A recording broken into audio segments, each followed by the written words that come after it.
Hallelujah, हालेलुया, hallelujah. धन्यवाद प्रभु यीशु, धन्यवाद प्रभु यीशु, धन्यवाद प्रभु यीशु। हालेलुया, हालेलुया, हालेलुया। मेरे प्यारे भाई और बहनों, अभी हम परमेश्वर का वचन सुनने जा रहे हैं। यदि आपके पास बाइबिल होगा तो उसे खोल दीजिए। लूका का सुसमाचार अध्याय 12 वचन 24। लूका का सुसमाचार अध्याय 12 वचन 24 मैं पढ़ रही हूँ, ध्यान देकर सुनो। कौवों पर ध्यान दो, वे न बोते हैं न काटते, न उनके भंडार और न खत्ता होता है, तो भी परमेश्वर उन्हें पालता है। तुम्हारा मूल्य पक्षियों से कहीं अधिक है। हालेलुया, हालेलुया, हालेलुया, हालेलुया, हालेलुया। मेरे प्यारे भाई और बहनों, ये प्रभु यीशु के मुंह से निकले हुए वचन है।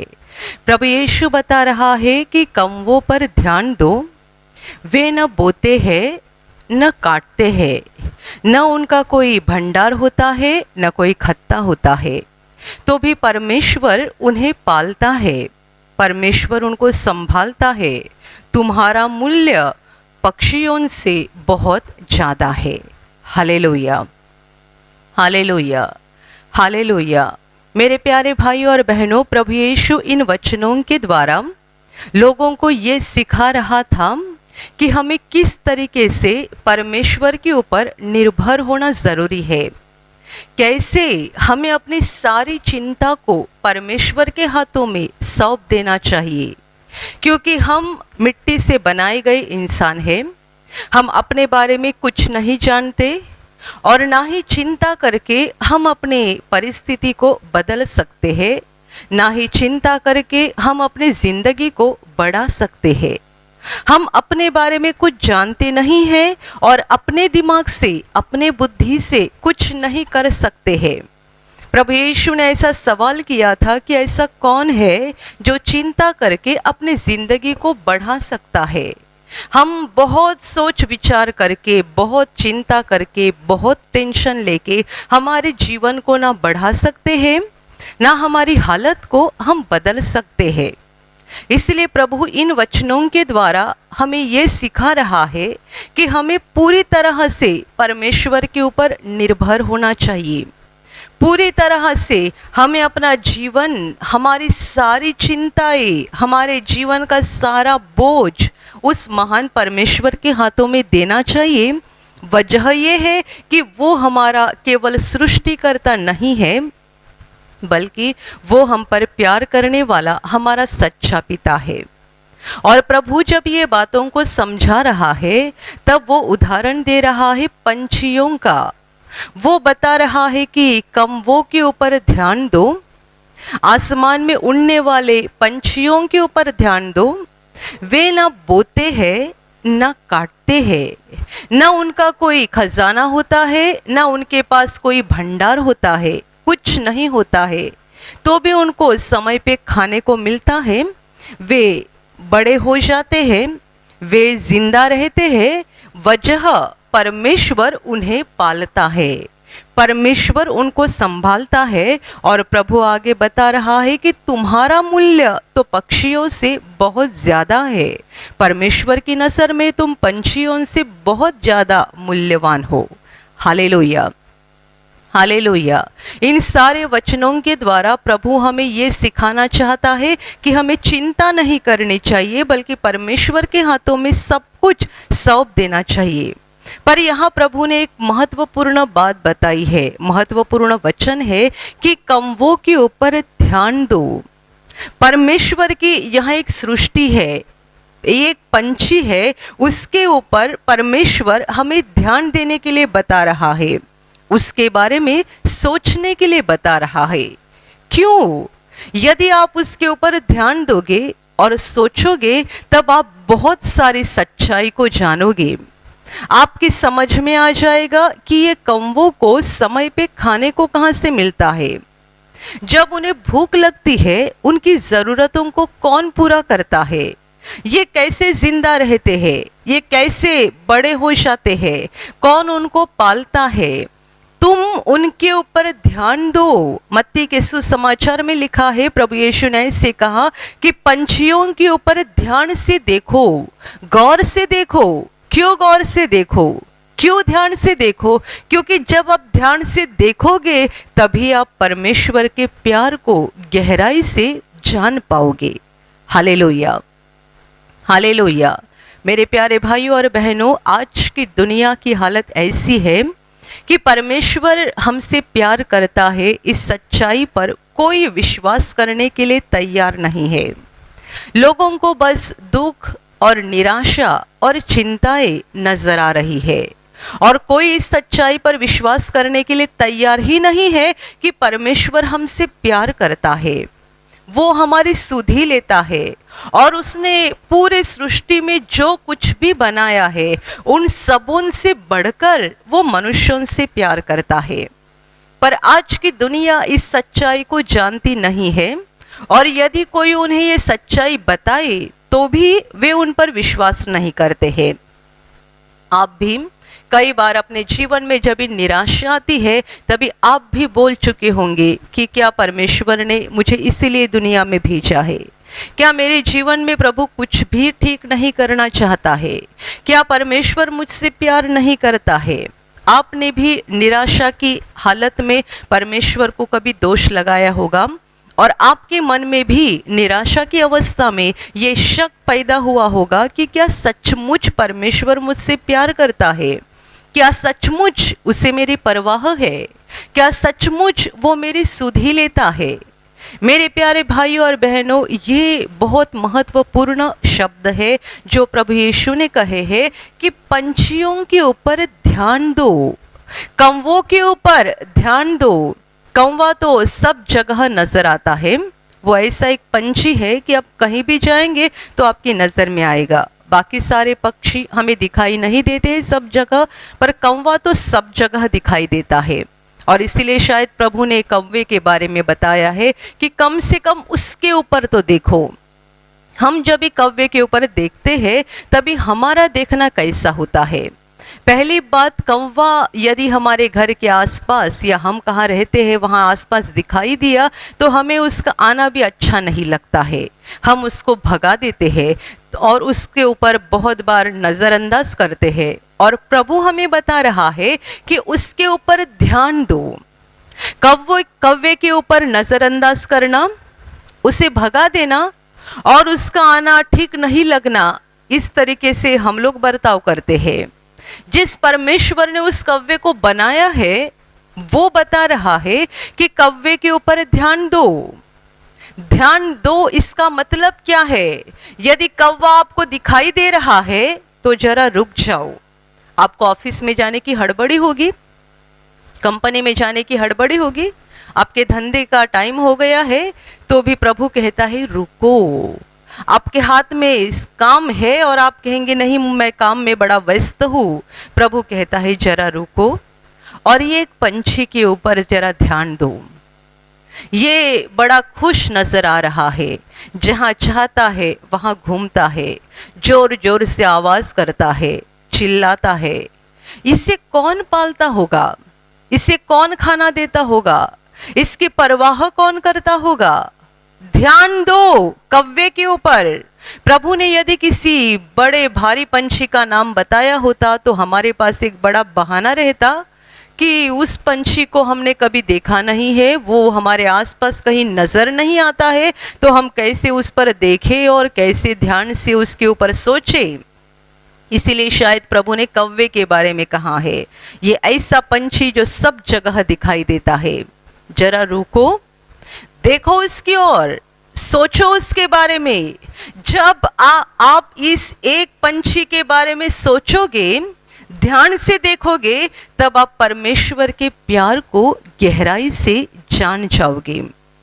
और एक कौवा जो दुनिया की नजर में कोई कीमती नहीं है, दुनिया उसके बारे में कोई कीमत नहीं रखती है, ऐसे एक पंछी के ऊपर यदि परमेश्वर इतना प्यार करता है तो वो मुझसे कितना प्यार करता होगा।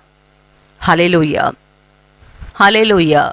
बुरी बात यह है कि आज लोगों के पास समय नहीं है परमेश्वर के चीज़ों के ऊपर देखने के लिए, परमेश्वर के हाथ के कामों के ऊपर देखने के लिए, परमेश्वर के मुंह से बनाए गए सृष्टि के ऊपर देखने के लिए, परमेश्वर की बातों की ओर देखने के लिए, उसके ऊपर ध्यान से सोचने के लिए लोगों के पास समय नहीं है।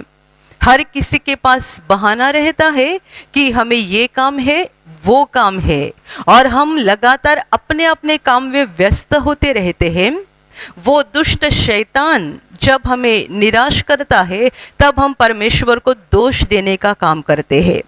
कितने सारे लोगों को परमेश्वर की याद बस तब ही आती है जब उनके जीवन में कोई निराशा होती है या कुछ संकट आता है, तब दोष लगाने के लिए उन्हें परमेश्वर की याद आती है।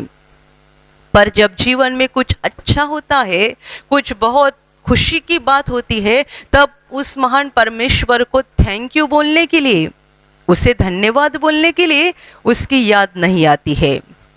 लड़का परीक्षा में अच्छे अंक से पास हो गया तो हम दूसरों को मिठाई बांटते हैं, बड़ी खुशी से दूसरों को पार्टी देते हैं, दोस्तों को, पड़ोसियों को। पर घुटना टेककर, हाथों को उठाकर प्रभु को धन्यवाद कहे, इसका ध्यान हमें नहीं रहता है। कुछ अच्छी बात हो गई, हम बड़े खुश होते हैं और परमेश्वर को भूल जाते हैं। अच्छे समय में बहुत सारे लोगों को परमेश्वर का ध्यान नहीं रहता है। बुरा समय आ गया, संकट का समय आ गया, खराब समय जिंदगी में शुरू हो गया कि बराबर उन्हें परमेश्वर की याद आती है, उसको बस दोष लगाने के लिए। ये मेरे साथ परमेश्वर ने बुरा किया, वो बुरा किया, वो मेरे साथ सब बुरा ही करते आ रहा है। प्रभु यीशु बता रहा है, ध्यान से देखो। किसके ऊपर? परमेश्वर की एक सृष्टि के ऊपर। यदि परमेश्वर कव्वे के बारे में बोल रहा है कि इसके ऊपर ध्यान से देखो, इसके बारे में सोचो, तो कितनी सारी सृष्टि इस धरती पर है, उसके बारे में यदि हम सोचेंगे तो कितना अच्छा हो जाएगा। जब हम परमेश्वर की सारी सृष्टि के ऊपर एक एक के ऊपर एक एक के ऊपर एक एक के ऊपर ध्यान से देखना शुरू करेंगे और उनके बारे में सोचना शुरू करेंगे तो क्या हो जाएगा? आप कहेंगे इतना समय कहाँ पर है? मेरे प्यारे भाइयों और बहनों, शैतान ने आपको फंसाया है। आप जानते हैं कि आपकी ज़रूरत क्या है? आपकी ज़रूरत और मेरी ज़रूरत ये है कि हमें परमेश्वर के करीब जाना है और उससे जुड़ना है। हर मनुष्य की भलाई इसी में है कि वो परमेश्वर के करीब जाए और उससे जुड़ जाए। एक बच्चा यदि अपने माँ बाप के साथ उसके घर में रहेगा तो ये उसकी भलाई है और वो ऐसा ही करना उसके साथ उचित हो जाएगा। माँ बाप के साथ रहना, उनके साथ घर में रहना। यदि वो माँ बाप को छोड़कर घर से बाहर निकला और रास्ते पे घूमने निकला, यहाँ वहाँ, यहाँ खाना ढूंढता है, वहाँ खाना ढूंढता है, कपड़ा कौन देगा, ये कौन देगा, वो कौन देगा, रास्ते रास्ते पे भटकने लगा, क्या ये उसके लिए भला है? क्या ये उसके लिए उचित है? घर छोड़कर रास्ते रास्ते पर भटकने वाले बच्चे के समान आज दुनिया के लोग बन चुके हैं। हमारे लिए ज़रूरी ये है कि हमें घर वापस आना है, परमेश्वर के पास आना है, उसके नज़दीक आकर उससे जुड़ जाना है। बस इतना ही हमारे लिए ज़रूरी है। प्रभु यीशु मरथा और मरियम के घर में गया था। तभी मरथा अपने काम में व्यस्त थी और मरियम प्रभु के चरणों पे बैठकर प्रभु के बातों को सुन रही थी। प्रभु के बातों को वो सुन रही थी, इसका साफ मतलब है उसका दिल प्रभु के दिल से जुड़ गया था। उसे इसका भी ध्यान नहीं था कि मेरी बहन क्या कर रही है, वहां रसोई घर में क्या चल रहा है। उसे उस किसी का ध्यान नहीं था, उसका दिल प्रभु की ओर लगा हुआ था। वो प्रभु के चरणों के पास बैठी हुई थी, उसके आंखें, उसके कान, उसका दिल पूरी तरह से प्रभु के शब्दों की ओर लगा हुआ था। वो प्रभु से एक हो चुकी थी, प्रभु के साथ जुड़ चुकी थी। और जब मरथा को गुस्सा आ गया और उसने प्रभु से ये कहा कि हे प्रभु, क्या तुझे परवाह नहीं है कि मेरी बहन ने सारा काम का बोझ मेरे अकेले के ऊपर डाल दिया है? क्या तुझे इस बात की कोई चिंता नहीं है कि मैं अकेले काम कर रही हूं और मेरी बहन एक आलसी के समान बैठी हुई है? तभी प्रभु का उसे जवाब था कि मरियम ने उत्तम भाग को चुन लिया है। उत्तम भाग ये उससे कोई नहीं छीन ले सकता है। मर्था बहुत काम कर रही थी, मरियम बिना कुछ काम किए प्रभु के चरणों के पास बैठी हुई थी। आज हम दुनिया भर के काम करते हैं और हमें बड़ा अहंकार लगता है कि हमने बहुत काम किया, हमने बहुत कुछ किया है, बहुत मेहनत की है।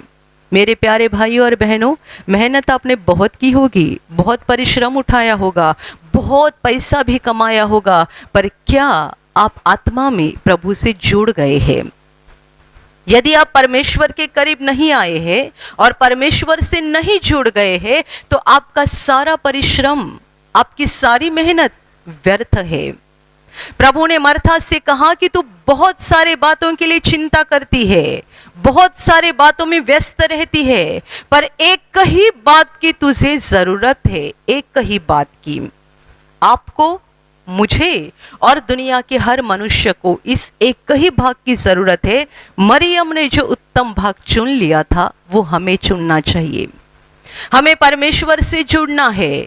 परमेश्वर से बिना जुड़े हम दुनिया भर के काम करेंगे, दुनिया भर की जायदाद और प्रॉपर्टी इकट्ठा करेंगे, कुछ लाभ नहीं होगा, कुछ फायदा नहीं होगा। आप कहेंगे परमेश्वर के बारे में सोचने के लिए, उसके सृष्टि के बारे में सोचने के लिए हमारे पास समय कहाँ है? कौवे के ऊपर देखने के लिए समय कहाँ से मिलेगा? दूसरे पंछी प्राणी हमारे आसपास हम देखते हैं, उनके ऊपर देखने के लिए, उन पर सोचने के लिए हमारे पास समय कहाँ पर है? प्रभु ने ये इसलिए बताया कि जब आप उनके ओर देखोगे और सोचोगे, तब आप परमेश्वर के प्यार के बारे में जानोगे। और जब आपका दिल परमेश्वर के प्यार से भरना शुरू हो जाएगा, आप आत्मा में परमेश्वर के करीब जाना शुरू हो जाओगे। मेरे प्यारे भाइयों और बहनों, इसीलिए मैंने आपको कहा कि यदि आप कहेंगे कि हमारे पास इतना समय कहाँ पर है, हम कौवे के ऊपर जाकर देखें या किसी प्राणी पर देखें या और किसी पंछी पर देखें या पेड़ के ऊपर देखें, बहुत सारी सृष्टि हमारे आसपास है, उनके ऊपर देखें, समय कहाँ पर है? यदि आप बोल रहे समय कहाँ पर है, तो शैतान ने आपको फंसाया है। ये सच बात है, शैतान ने आपको फंसाया है। यदि परमेश्वर के बारे में सोचने के लिए यदि आपके पास समय नहीं है, तो उस दुष्ट शैतान ने आपके मन को भर दिया है गलत विचारों से और आपको फंसा दिया है।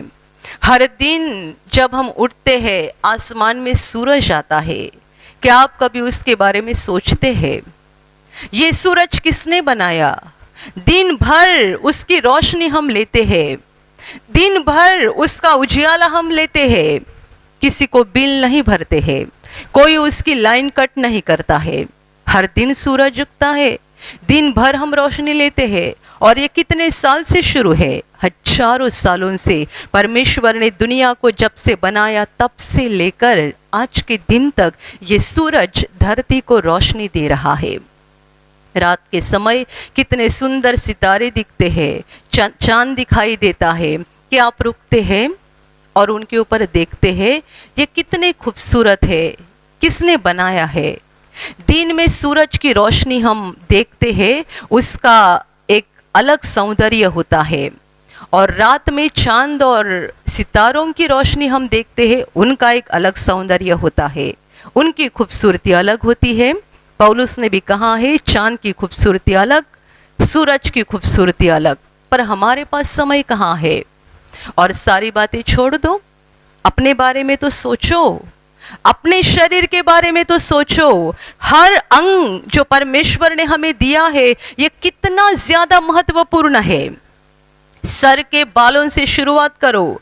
ये हमारे सर के ऊपर जो बाल है, हमें उनका कोई महत्व नहीं समझता है। बचपन से ही वो हमारे सर के ऊपर रहते हैं, ना हमने कहीं से खरीदे हैं, ना खरीद कर उसको वहाँ पे लगाया है, तो हमें उनका कोई मूल्य नहीं समझता है।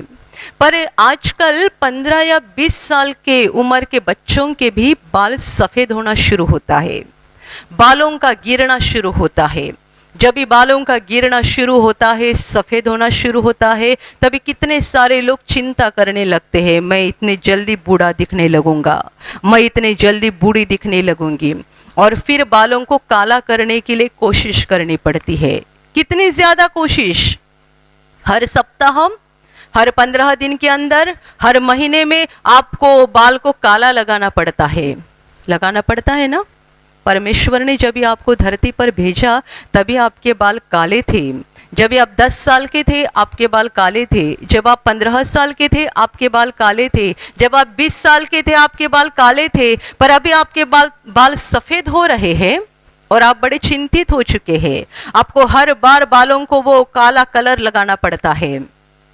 क्या जब भी बाल काले थे तभी आपने उसके महत्व को जाना था? क्या आपने सोचा था उसके ऊपर? कम से कम आज तो सोचना शुरू करो। आंखों के बारे में सोचो। हम बचपन से ही आंखों का कितना आसानी से इस्तेमाल करते हैं, बड़ी आसानी से आंखों का इस्तेमाल करते हैं, कुछ उनका मूल्य समझता नहीं है। जैसे उम्र बढ़ना शुरू होती है आंखों की रोशनी कम होती है। पहले तो लोगों को 50 के बाद आंखों की रोशनी कम होना शुरू होता था, उम्र 50 के बाद जाएगी तभी। पर आजकल देखा जाए तो 10-12 साल के बच्चे होते हैं, उनके भी आंखों की रोशनी कम होते जा रही है। बताया जाता है कि मोबाइल का ज़्यादा इस्तेमाल करने के कारण या ज़्यादा नज़दीक से टीवी देखने के कारण उनकी आंखों के ऊपर असर हो रहा है। पर ये आंखें जिस परमेश्वर ने हमें दी है, क्या हमने उसको कभी धन्यवाद दिया है? क्या हमने इन आंखों के बारे में कभी ध्यान से सोचा है? किसने बनाई आंखें?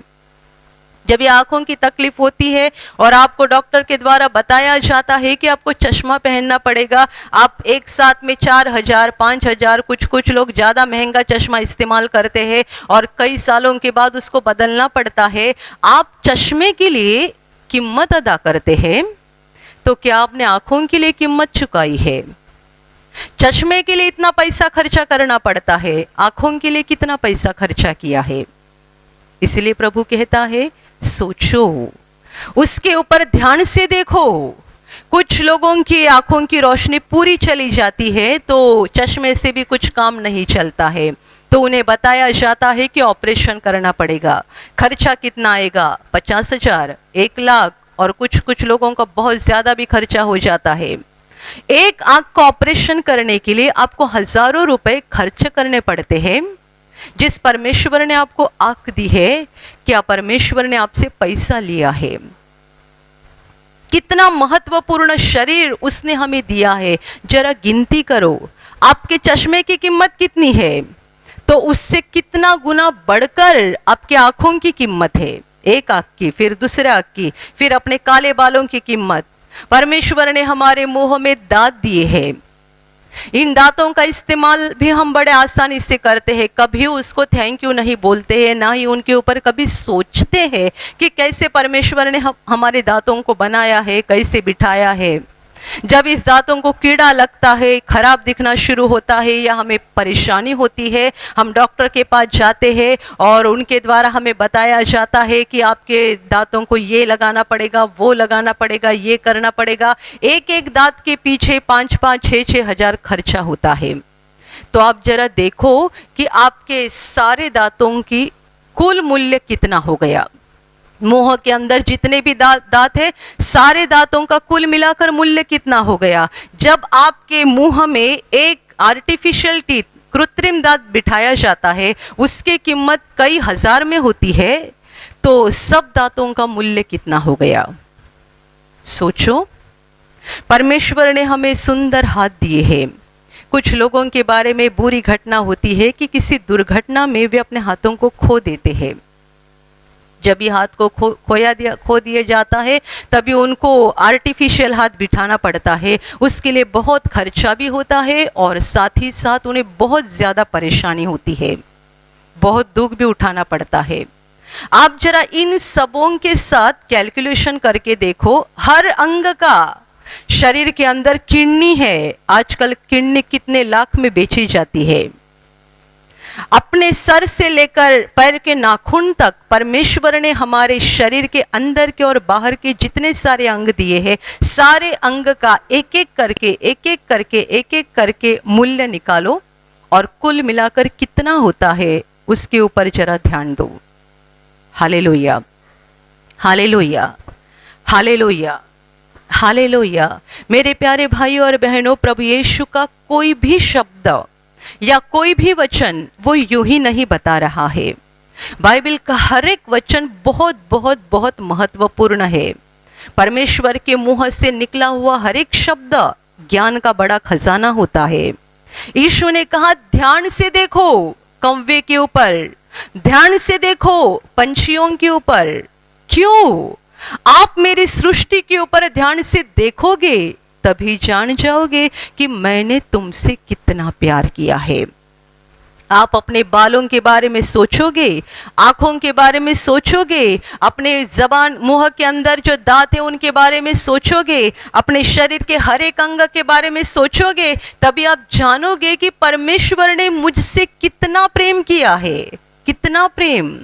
उसने मुझे कितना बहुमूल्य शरीर दे दिया है। आज तक कितने बार बोला होगा, उसने मुझे क्या दिया है, उसने मुझे क्या दिया है। जिस जबान से हम बोलते हैं कि उसने मुझे क्या दिया है, वो जबान भी तो उसी ने दी है, और उसी को उठाकर और हिलाकर हम बोलते हैं कि उसने मुझे क्या दिया है। मेरे प्यारे भाई और बहनों, चिंता करने की जरूरत नहीं है, हमारा बाप जिंदा है। किसी चीज का टेंशन लेने की जरूरत नहीं है, हमारा बाप जिंदा है। डॉक्टर भी आपको बोलते हैं ना कि टेंशन मत लेना। आप टेंशन लेते हैं इसके लिए आपका डायबिटीज बढ़ जाता है, आप टेंशन लेते हैं इसीलिए आपका ब्लड प्रेशर बढ़ जाता है। प्रभु ने भी वही बात बताई, चिंता मत करो। पर प्रभु ने आगे भी बताया है, चिंता क्यों मत करो।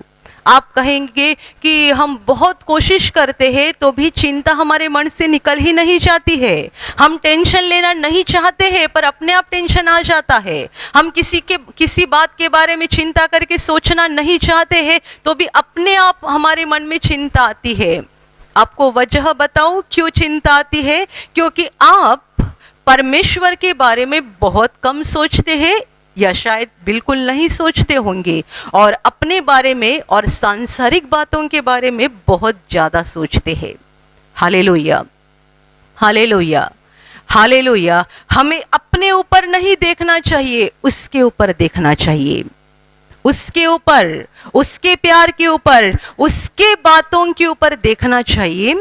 हर बात में हमें उसके बारे में सोचना चाहिए। जब आप किसी चीज के ऊपर देखते हैं, जब आप पेड़ के ऊपर देखते हैं, फूल के ऊपर देखते हैं, फल के ऊपर देखते हैं, जब आप खाना खाने के लिए बैठते हैं, हर वक्त परमेश्वर के बारे में सोचना चाहिए।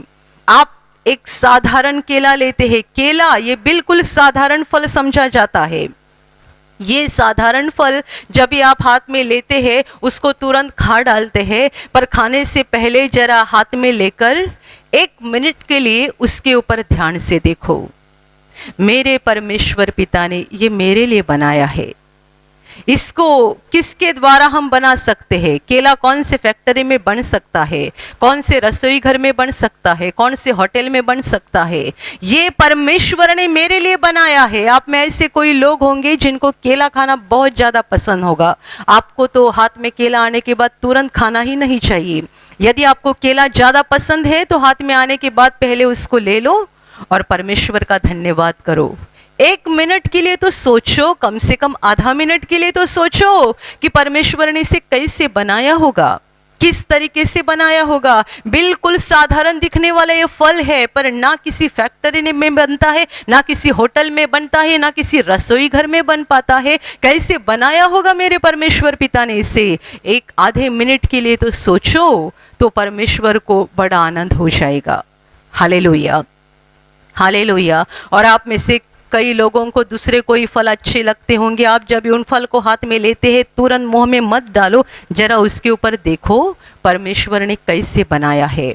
मेरे प्यारे भाइयों और बहनों, ये पूरी दुनिया परमेश्वर के ज्ञान से भरी हुई है। पूरी दुनिया सारी बातें छोड़ दो। पेड़ का एक पत्ता, पेड़ का एक पन्ना होता है। यदि कोई परमेश्वर के बारे में सोचना चाहता है तो ये पन्ने के ऊपर भी 1 घंटा, 2 घंटा, 3 घंटा सोच सकता है। ये पन्ना परमेश्वर ने कैसे बनाया है, कैसे उसको रचाया है, कैसे ये बड़ा होता है, किस तरीके से परमेश्वर ने इसको बनाया है। क्योंकि पेड़ का एक छोटा से छोटा पन्ना भी दुनिया के किसी भी फैक्ट्री में नहीं बन सकता है। Hallelujah, hallelujah. हम कहते हैं कि विज्ञान ने बड़ी तरक्की की है। सच बात है, विज्ञान की बड़ी तरक्की हो गई है। कंप्यूटर में नई नई खोज आ गई है, मोबाइल नए नए तरीके से निकलने लगे हैं, नई नई तरीके की गाड़ी आ रही है, हवाई जहाज आ गया है। विज्ञान की तरक्की बहुत हो चुकी है, नई नई तरह की दवा आ गई है, विज्ञान की तरक्की बहुत हो चुकी है। पर इतनी तरक्की होने के बावजूद भी क्यों पेड़ का एक पन्ना भी किसी फैक्ट्री में नहीं बन सकता है? एक छोटा सा पेड़ का पन्ना भी क्यों किसी कारखाने में नहीं बन पाता है?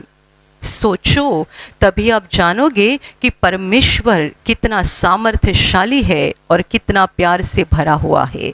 Hallelujah, hallelujah. परमेश्वर ने बनाई हुई किसी भी सृष्ट वस्तु की कॉपी आज तक मनुष्य नहीं कर पाया है।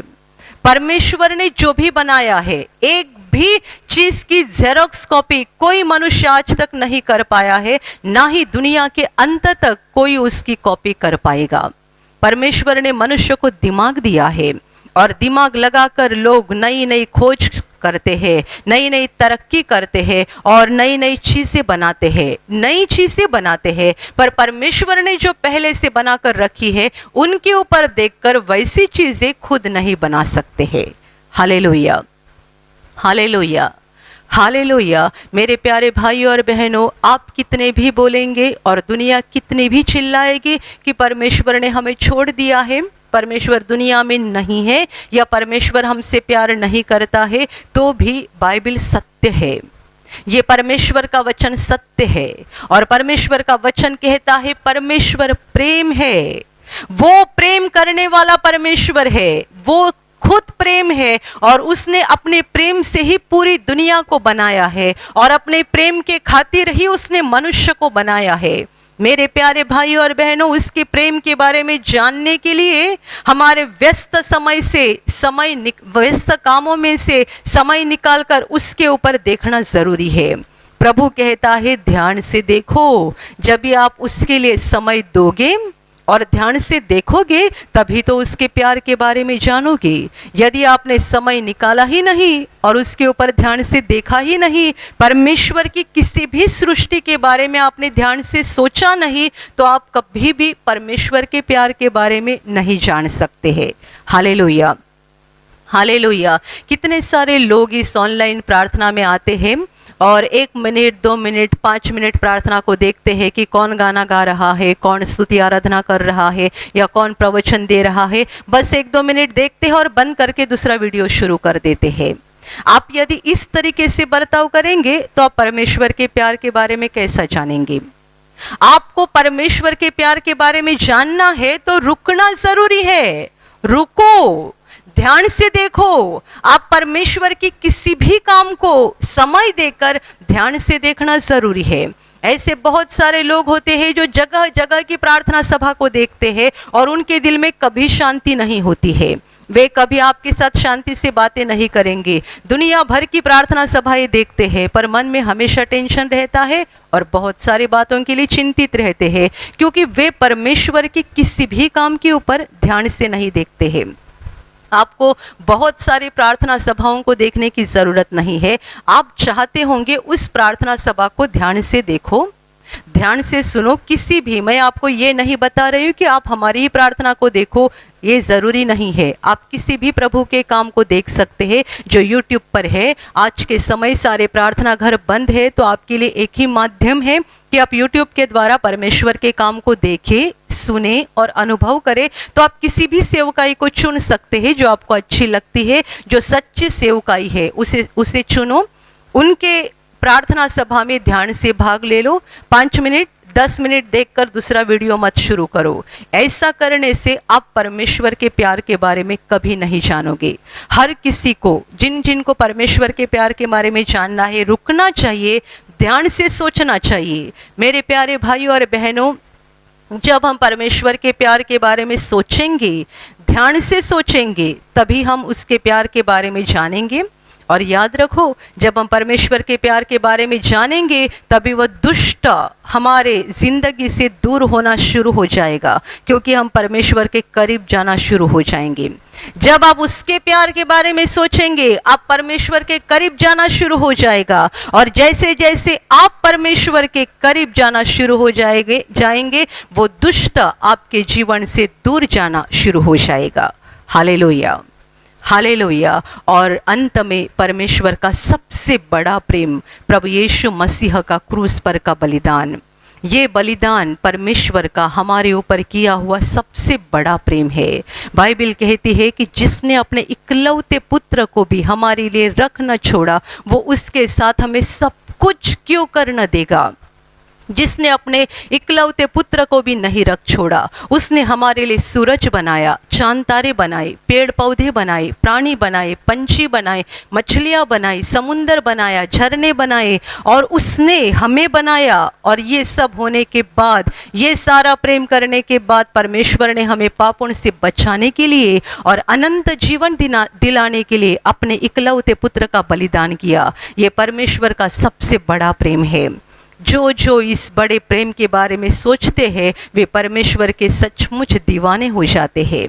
जो उस क्रूस के बलिदान के बारे में सोचते हैं, वो यीशु को पाने के लिए पागल हो जाते हैं, क्योंकि उस क्रूस पर हम परमेश्वर का सच्चा प्रेम देखते हैं, सबसे बड़ा प्रेम देखते हैं। रुको उस क्रूस के पास, देखो उस क्रूस के ऊपर, देखो इस महान बलिदान के ऊपर, सोचो इस महान बलिदान के बारे में। आपका दिल आज जैसा है वैसा नहीं रहेगा, बदल जाएगा आपका दिल। परमेश्वर का प्रेम आपके दिल में आ जाएगा, और आप कभी नहीं बोलेंगे कि परमेश्वर मुझसे प्रेम नहीं करता है। आपकी जबान हिलेगी परमेश्वर के बारे में ये बोलने के लिए कि वो प्रेम है, उसने मुझ पर प्रेम किया है। मैं गलत हूँ, मैं झूठा हूँ, पर वो झूठा नहीं है, वो सच्चा है, वो सही है। हालेलुया, हालेलुया, हालेलुया। तो मेरे प्यारे भाइयों और बहनों, परमेश्वर के प्यार के बारे में सोचना शुरू करो। अपने ज़िंदगी में हर दिन थोड़ा थोड़ा समय निकाल कर परमेश्वर के प्यार के बारे में सोचो, ताकि आप उसके प्यार को सच्चाई से जानना शुरू हो जाओगे, उसके नज़दीक जाओगे। शैतान आपके जीवन से हार जाएगा, और आपका जीवन स्वर्ग की खुशी से और स्वर्ग की शांति से भर जाएगा। हालेलुया, हालेलुया, हालेलुया, हालेलुया। मेरे प्यारे भाई और बहनों, परमेश्वर सचमुच जिंदा है, और वो आपसे प्यार करता है। वो हम सबसे प्यार करता है। वो नहीं चाहता है कि हमारे जीवन में कोई परेशानी रहे, कोई समस्या रहे, हम आंसू बहाते रहे। ऐसे परमेश्वर की इच्छा नहीं है, क्योंकि वो हमारा सच्चा पिता है, और वो हमें एक आशीषित जीवन देना चाहता है, एक तंदुरुस्त शरीर देना चाहता है, क्योंकि वो हमारा पिता है और वो हमसे प्यार करता है। मैं आपके लिए अभी प्रार्थना करने जा रही हूँ। आपके शरीर के जिस भाग को बीमारी है, वहाँ विश्वास के साथ हाथ रखो। प्रभु यीशु अभी आपको स्पर्श करने जा रहा है और चंगाई देने जा रहा है। जहाँ कहीं आपको बीमारी है, विश्वास के साथ हाथ रखो, और यदि वहाँ हाथ नहीं रख सकते हैं तो सीने पे हाथ रखो पूरे विश्वास के साथ। ये विश्वास के साथ कि प्रभु अब भी आपको छुएगा और इसी क्षण उसका अद्भुत सामर्थ्य आपको दिखाएगा। प्रभु यीशु के नाम से आपके शरीर की हर बीमारी इसी क्षण निकल जाए। आपके जीवन का सारा दुख प्रभु यीशु के नाम से इसी क्षण निकल जाए। आपके जीवन के ऊपर जितने भी श्राप है, उन सारे श्रापों को प्रभु यीशु के नाम से मैं निकाल देती हूँ। सारी दुष्टात्माएं जो आपको और आपके परिवार को सता रही है, यीशु के नाम से मैं इनको निकाल देती हूँ। आपके दिल की अशांति निकल जाए, आपके दिल का दुख निकल जाए, आपके दिल की और जीवन की सारी परेशानी निकल जाए और आपके ऊपर और आपके परिवार के ऊपर प्रभु यीशु के महान आशीष आए। आमीन।